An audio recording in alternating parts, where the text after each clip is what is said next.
ناظرین کرام، وقت ہوا ہے پروگرام صدائے قرآن میں ذکر صاحب قرآن کا، اور ذکر صاحب قرآن ناظرین کرام اس کا فارمیٹ یا اس کا زاویہ فکر ہمارا یہ نہیں ہوا کرتا کہ جو گفتگو ہوئی ہے اسی کے بارے میں ہم ذکر صاحب قرآن کریں، بلکہ ہماری خواہش ہوتی ہے کہ کسی نہ کسی حوالے سے نبی کریم صلی اللہ علیہ وسلم کا، جو کہ خود صاحب قرآن ہے اور قرآن پہ ہم گفتگو کر رہے ہیں، قرآن کی صدا دے رہے ہیں، تو اس وقت تک ہماری بات مکمل نہ ہو پائے جب تک کہ ذکر صاحب قرآن بھی کسی ڈائمنشن سے نہ ہو جائے۔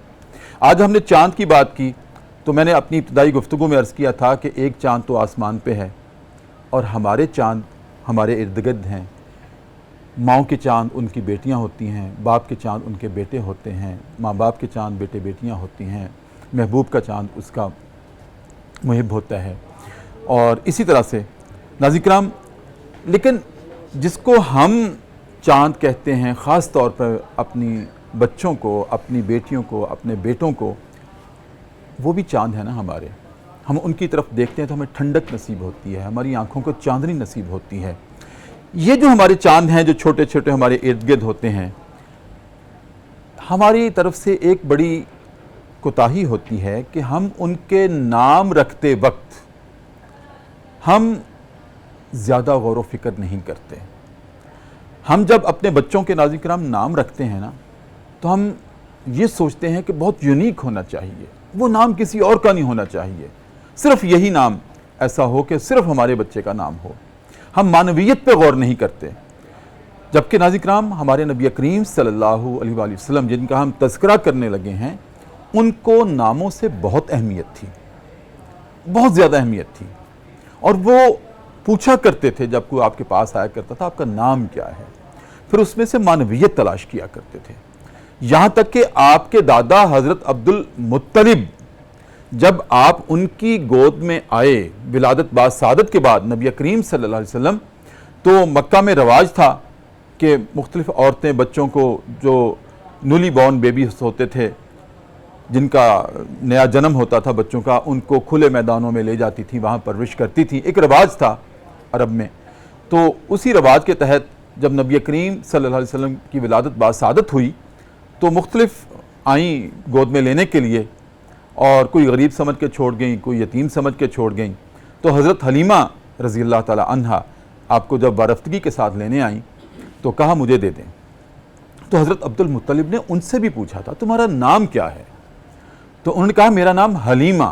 آپ خوش ہوئے، دادا حضرت عبد المطلب خوش ہوئے، اچھا حلم والی حلیمہ؟ کہا جی میرا نام حلیمہ ہے۔ کہا کس قبیلے سے آئی ہیں؟ کہا بنو سعد سے۔ پھر خوش ہو گیا، اچھا سعادت والا، معنویت تلاش کی جا رہی ہے نام میں۔ تو اسی طرح سے ناظرین کرام آپ نے گود دے دیا۔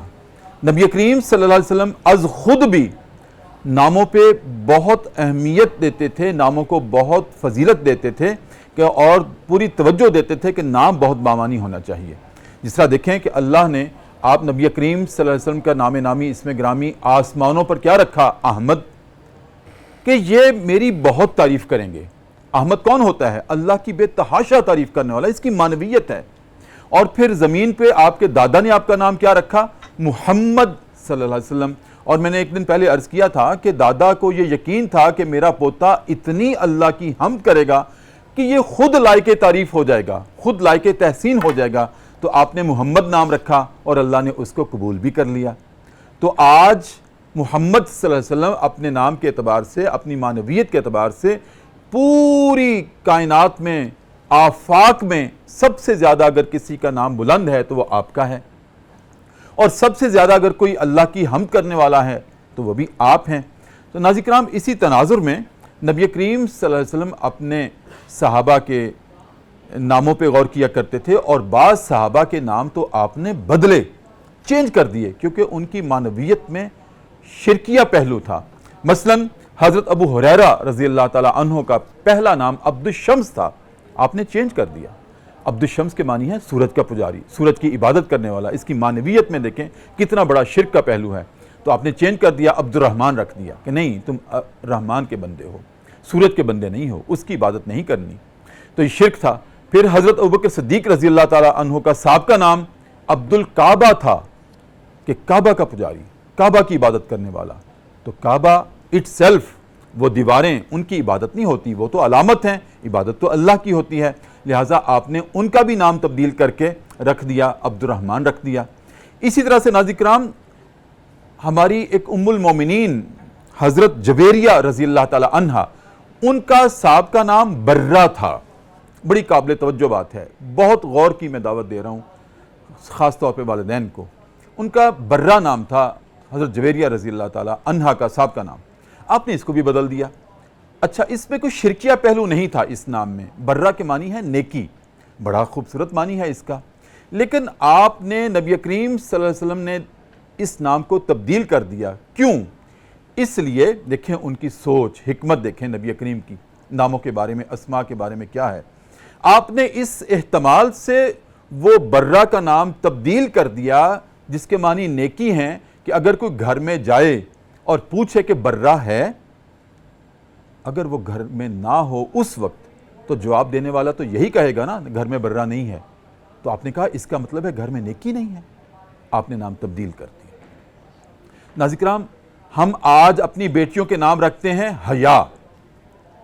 اب گھر میں کوئی جائے اور پوچھے حیا ہے، اور وہ کالج میں گئی ہوئی ہو، اسکول میں گئی ہوئی ہو، تو جواب دینے والا تو یہی کہے گا نا، ماں تو یہی کہے گی نہیں گھر میں حیا نہیں ہے۔ اب دیکھیں یہ کتنی معیوب بات ہے، یہ زبان سے کہنا ہی کہ گھر میں حیا نہیں ہے۔